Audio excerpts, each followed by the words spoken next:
En el nombre del Padre, del Hijo y del Espíritu Santo. Amén.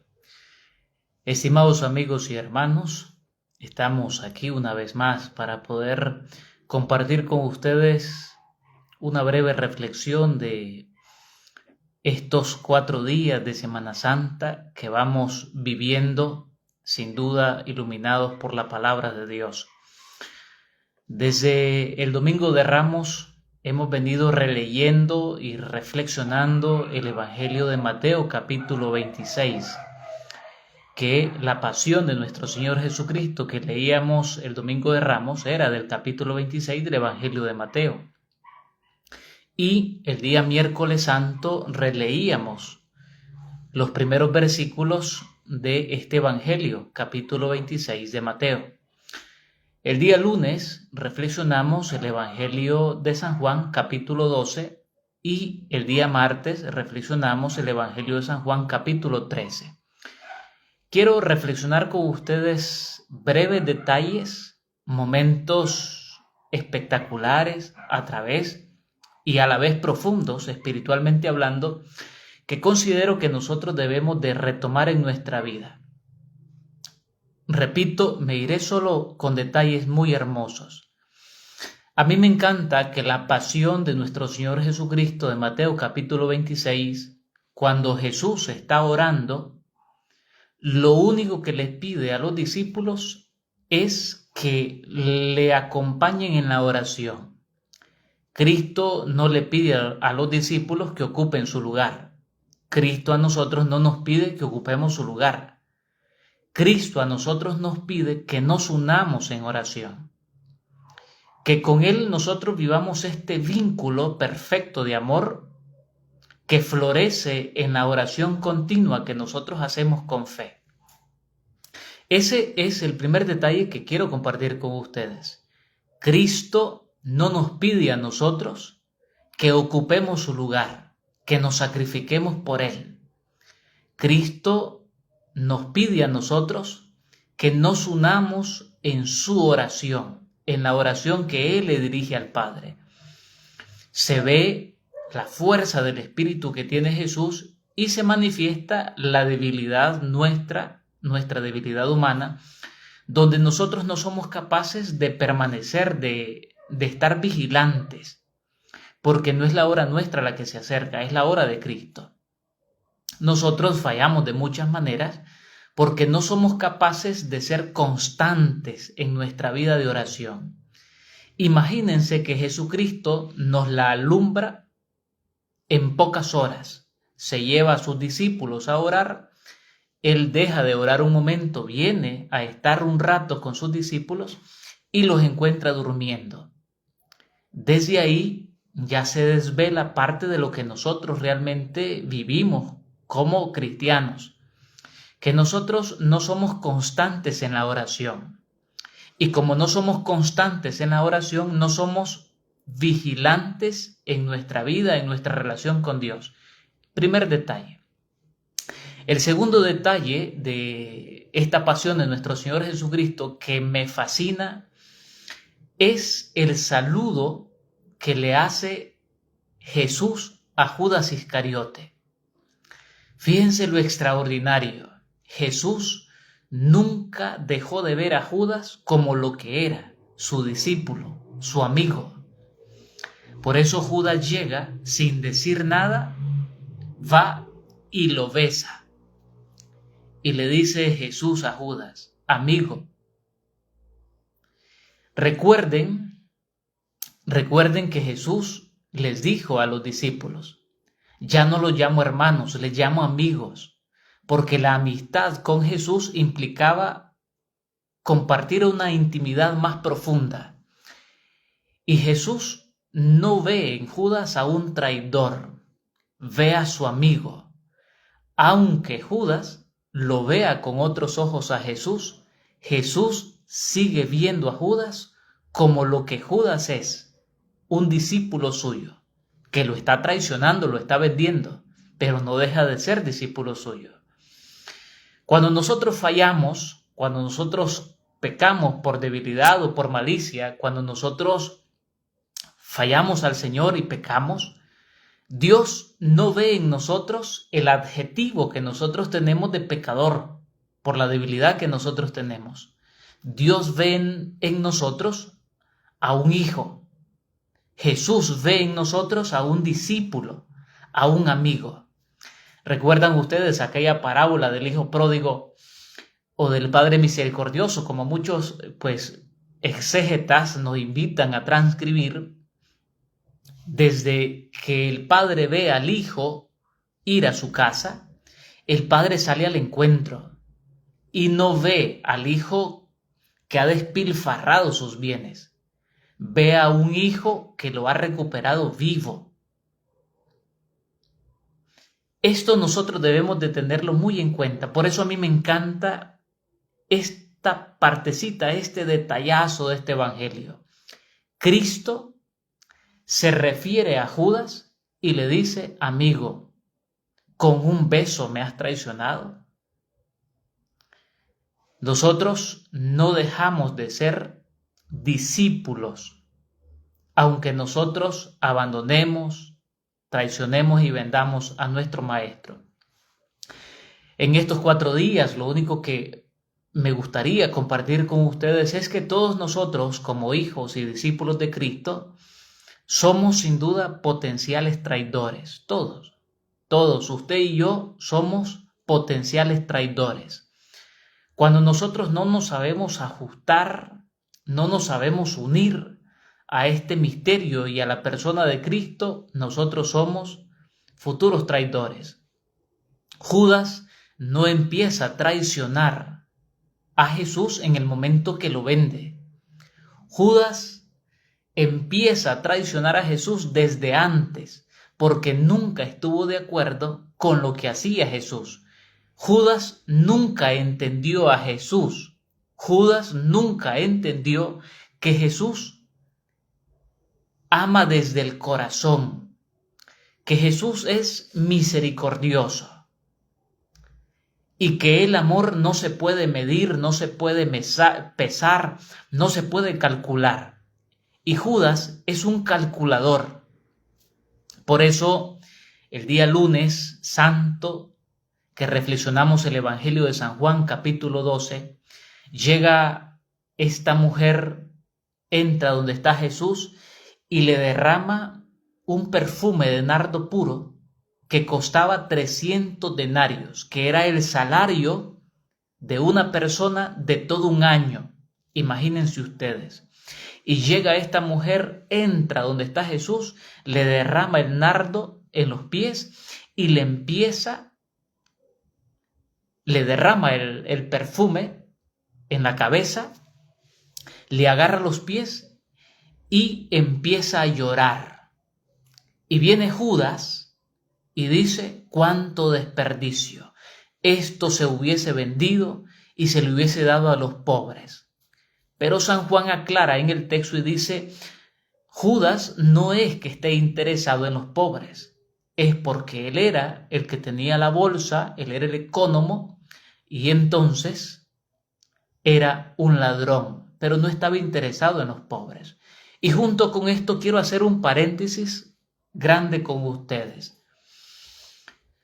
Cuando nosotros hacemos algo por Jesús, nunca es demasiado. Cuando nosotros hacemos algo por Jesús, jamás es demasiado. Y si lo hacemos por Jesús, entonces valdrá la pena. Jesús nos lo dijo en su momento: a los pobres los tendrán siempre. Pero cuando nosotros queremos hacer algo por Jesús, hagámoslo. Siempre encontraremos a una persona que va a criticar. Hay una crítica ridícula que hacen muchísimas personas que dicen que la iglesia con todos sus tesoros, ¿por qué no los vende y se lo da a los niños pobres del mundo? Es que si todos nos juntáramos para ayudar a las familias pobres, hubiesen menos pobres en el mundo. Pero nosotros lo más fácil es apuntar a los demás que hagan algo, pero nosotros no hacemos nada. Judas empieza a traicionar a Jesús desde antes porque nunca estuvo de acuerdo con Jesús. Y por eso lo que hace esta mujer por Jesús le parece extravagante, le parece fuera de lugar, porque esto se le hubiese dado a los pobres. Y nosotros así tenemos a muchos hipócritas que nos critican y critican a la iglesia porque creen que la iglesia, deshaciéndose de un patrimonio histórico, entonces va a servir para sacar a todos los pobres del mundo. Y eso es falso. Eso es falso. Ni vendiendo todos los templos del mundo se va a poder liberar a tantas personas pobres de la pobreza. No digo que hay que dejarlas en la pobreza. Lo que estoy diciendo es que no hay que ser hipócrita, no hay que ser como Judas Iscariote. Y les repito, si a usted le nace hacer algo por Jesús, hágalo, que nunca estará de más. Y siempre encontrará a alguien que esté apuntando.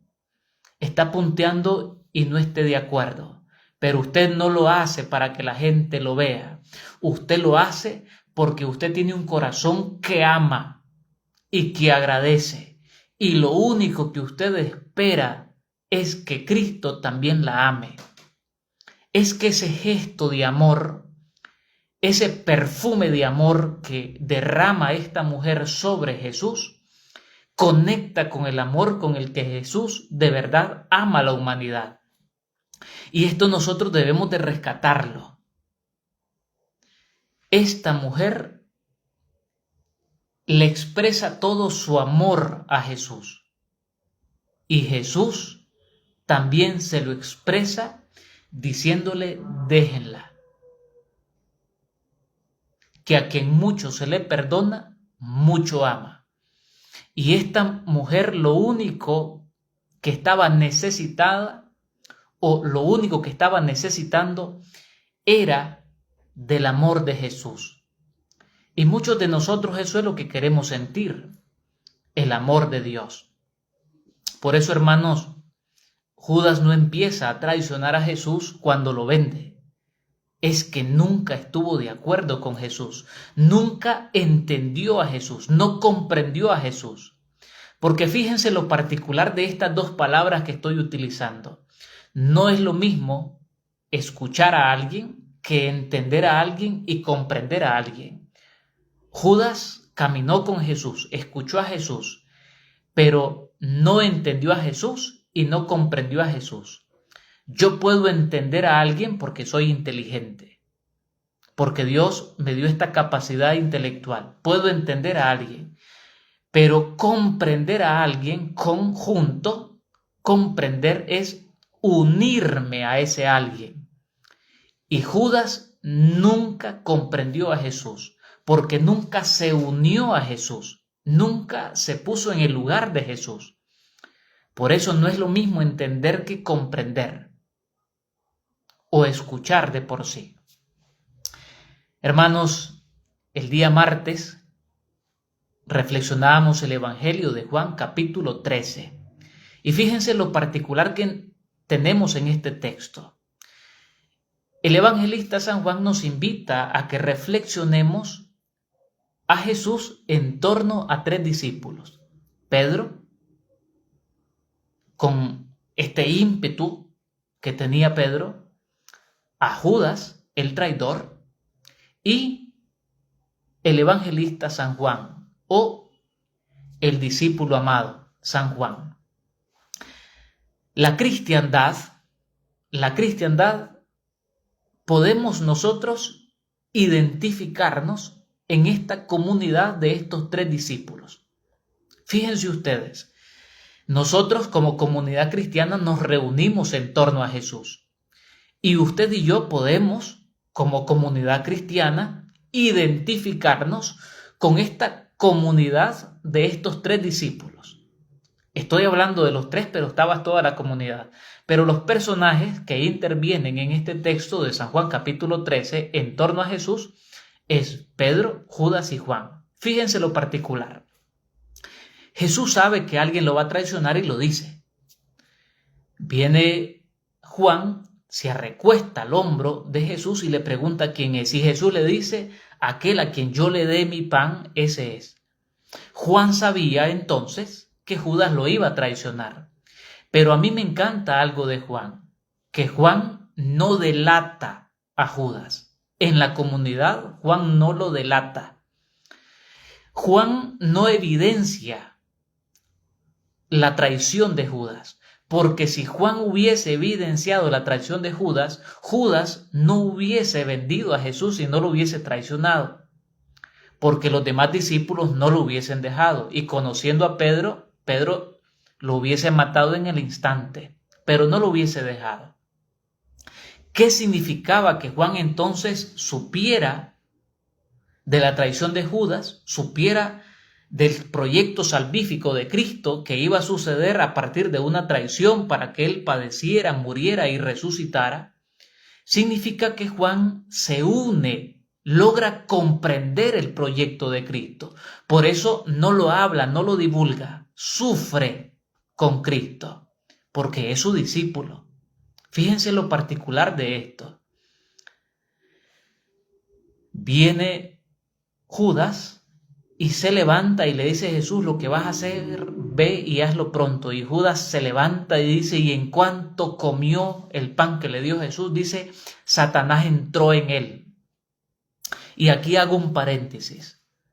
No todos los que comulgamos el cuerpo de Cristo es porque tenemos a Cristo dentro. Porque según como nosotros andemos en nuestra vida, así nosotros nos estaremos llenando de Él. Dice el texto, y este texto es durísimo. Judas, en cuanto comió del pan que Cristo le dio, Satanás entró en él. Por eso, hermanos, como lo dijo San Pablo, quien come el cuerpo y la sangre de Cristo y no esté en estado de gracia, comulga su propia condenación. Y con este pasaje nosotros podemos ya de por sí decir y afirmar que la Eucaristía no se trata de algo simbólico, de algo representativo. Porque si es algo representativo, entonces yo cómo voy a estar comulgando mi condenación, esté o no esté en gracia. Pero el mismo evangelista San Juan en el capítulo 6 del discurso del pan de vida, en los versículos 50 al 53 nos dice, quien come mi carne y bebe mi sangre vive en mí y yo en él. Por eso Cristo viene a ser morada en nosotros. Cierro paréntesis y continuemos con este pasaje. Fíjense ustedes lo particular. Juan ya lo sabe, Judas se levanta con Satanás dentro y se va a vender al maestro, a Jesús, a su Señor. Viene Pedro, siempre separa a Jesús de la comunidad, y viene Pedro y empieza a decirle que él está dispuesto a dar la vida por él. Pero cuando se viene la prueba, Jesús ya le había advertido y le dice, Pedro, te aseguro que antes de que el gallo cante me habrás negado 3 veces. Estos 3 discípulos nos representan a nosotros, comunidad cristiana, de forma perfecta. Dentro de la comunidad cristiana siempre hay gente silenciosa que vive su cercanía y su intimidad con Dios y logra comprender y logra introducirse en este proyecto de Dios. Y viven su vida, viven su fe de forma plena, de cara a Dios. Muchos son como Judas, lo traicionan. Fíjense lo interesante de este texto. No me gusta hablar de los protestantes porque esto es darles importancia a la importancia que no tienen. Pero los protestantes, ¿de dónde nacen? Nacen de un sacerdote católico agustino llamado Martín Lutero. A partir de ese sacerdote Martín Lutero se dan todas las sectas protestantes que hasta hoy se conocen y siguen surgiendo y siguen creciendo. ¿De dónde nace? De un sacerdote católico. ¿Quién es el que vende a Jesús, el que traiciona a Jesús? Es un discípulo suyo, es un apóstol suyo. Por eso el traidor no está fuera, El traidor está dentro. Por eso usted y yo somos potenciales traidores, porque los traidores están dentro, no fuera. ¿Qué tenemos que hacer entonces nosotros? Nosotros debemos de tener esta capacidad de sabernos introducir al misterio, al ministerio, a la vida de Cristo, al proyecto salvífico de Cristo. No lo vamos a entender porque es un misterio, pero podemos intentar comprender que esto es necesario que suceda. Por eso usted y yo somos potenciales traidores, porque los traidores estamos dentro de la iglesia, no fuera de la iglesia. Por eso es sorprendente, y ustedes lo saben perfectamente, que muchos de los nuestros ahora se han ido a una secta protestante. Nosotros tenemos hermanos, tíos, sobrinos que se han ido a una secta protestante y eran de la familia católica. Eran cristianos católicos. Pero viene Pedro y le dice a Jesús que él está dispuesto a morir con él. Y Jesús le advierte que lo va a negar. Pedro tuvo la oportunidad de morir al lado de Jesús, pero lo negó, y su negación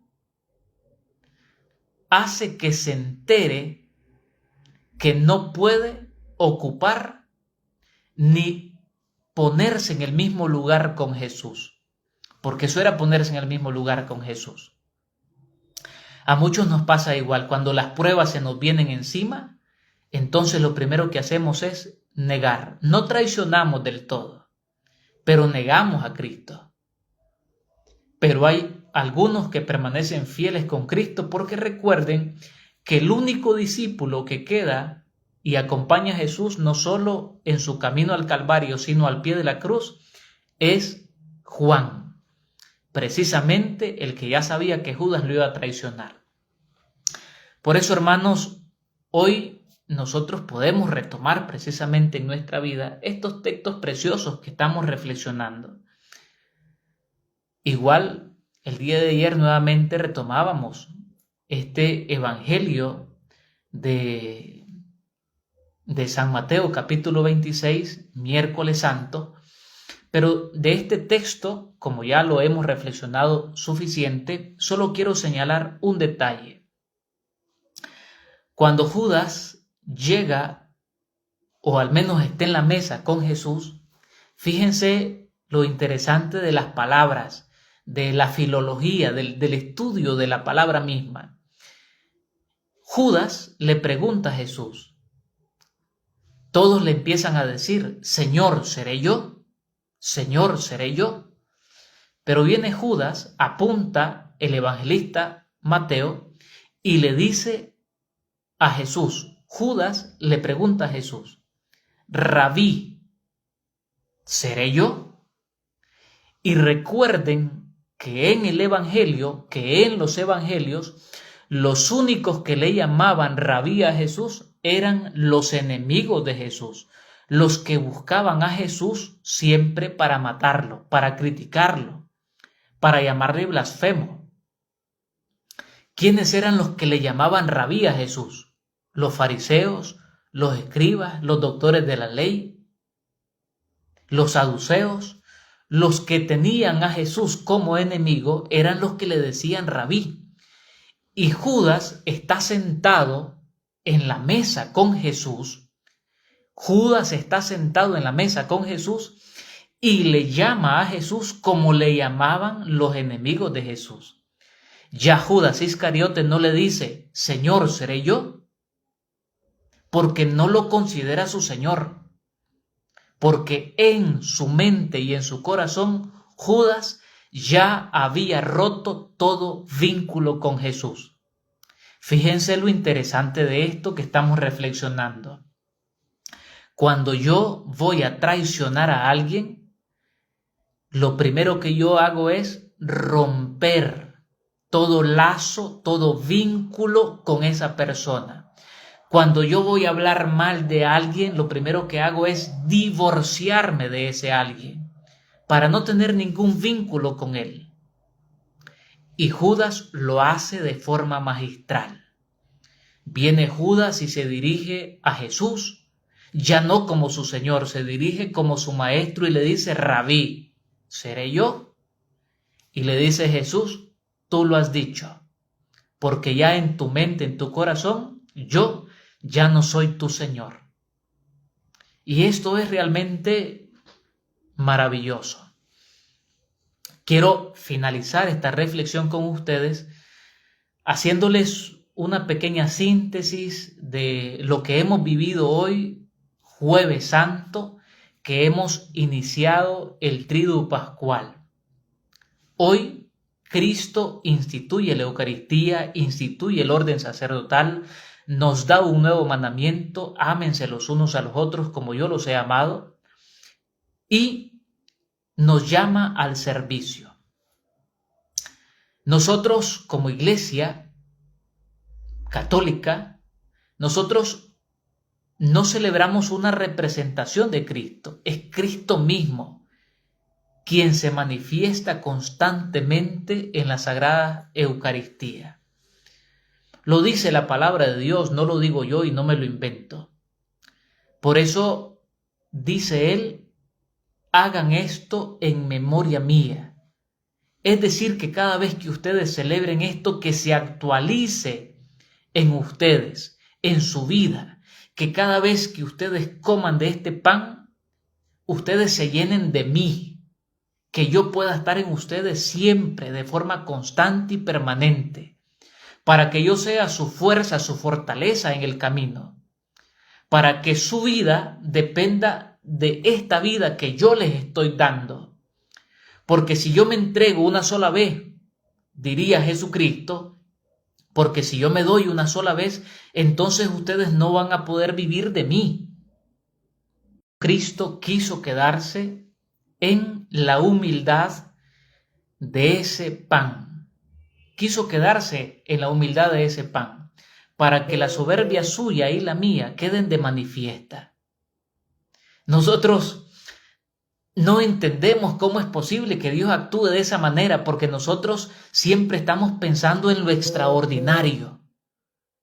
Nosotros estamos siempre pidiendo a gritos que Dios llene nuestras expectativas, y nuestras expectativas está de que Dios, como Él es Dios, debe de hacer siempre cosas extraordinarias para que yo le pueda creer y para que yo pueda saber que eso es de Dios. Y Dios se manifiesta de forma sencilla y humilde, y ahí a nosotros nos fractura la fe. Porque Dios, en el consejo de un anciano y letrado, te puede dar una cátedra de vida de fe, de vida profunda en Dios y en Cristo. Por eso, no todos los buenos consejos vienen de personas intelectuales. No todos los buenos consejos vienen de personas intelectuales. A veces una persona sencilla, humilde, a nosotros nos da un consejo que nos sirve para toda la vida. Y eso es de verdad extraordinario. Eso es lo realmente extraordinario. Por eso, hermanos, que cada uno de nosotros pueda vivir esta experiencia de fe con la profundidad con la que la vive San Juan. Y que nosotros podamos siempre profundizar. Y de la única forma que nosotros podemos profundizar en nuestra vida de fe y en la vida en Cristo es siguiendo las huellas de Cristo. Es yendo de la mano con Cristo.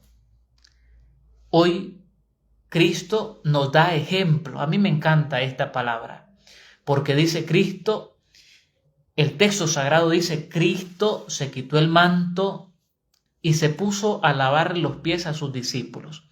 No porque necesitaran, fíjense esto, no porque necesitaran ser lavados, sino para darnos ejemplo de servicio, para que nosotros entendamos que nosotros no estamos llamados a vivir de forma privilegiada o a sentirnos privilegiados, sino que nosotros dentro de la iglesia, nosotros vivamos siempre como servidores.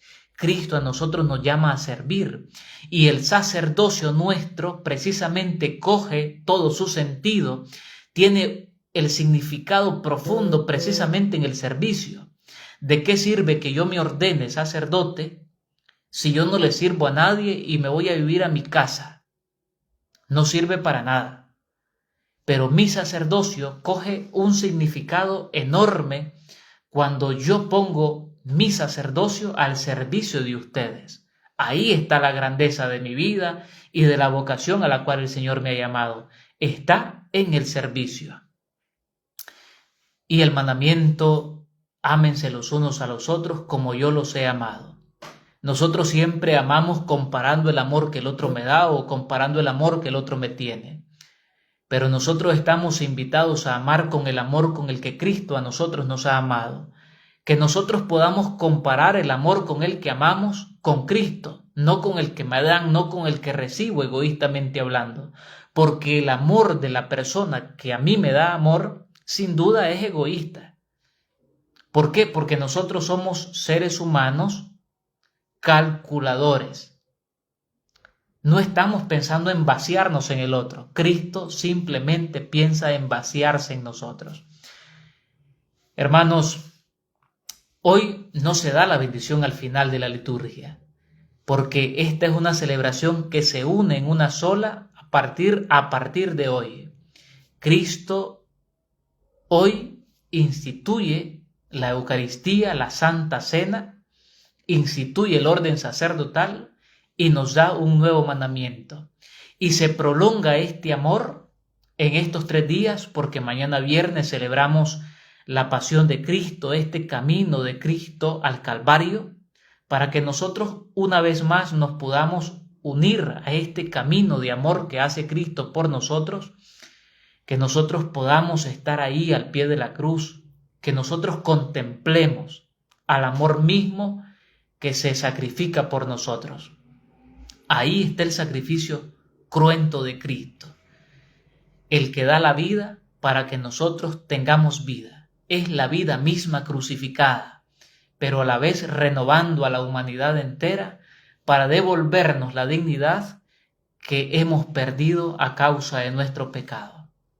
Por eso, hermanos, si estás teniendo problemas de fe, si estás en crisis de fe, ve a ver a Cristo.